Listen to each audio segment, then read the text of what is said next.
Magandang araw po mga kapalangga.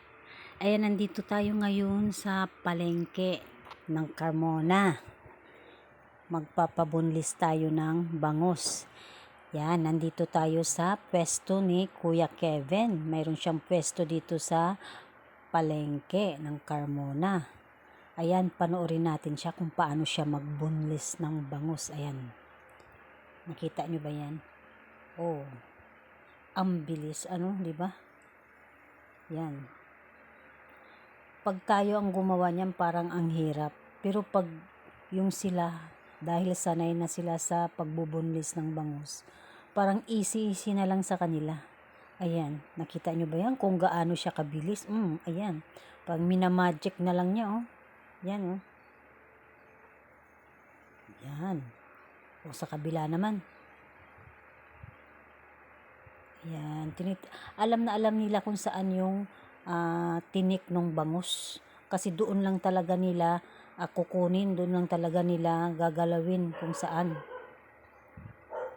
Yan. Oh.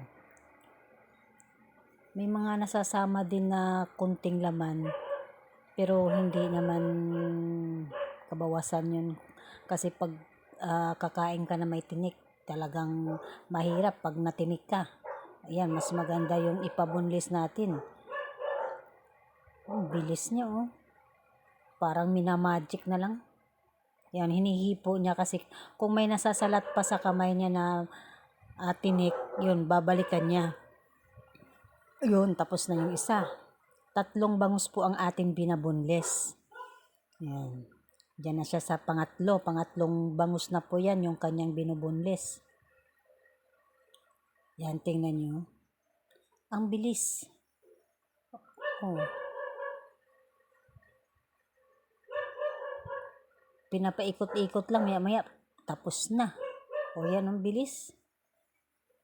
Ganyan pala pag bunlis ng bangus. Bilis.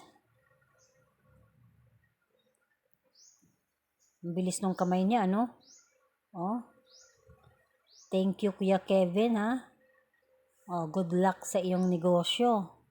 At sana lumago pa ng lumago. Thank you for watching.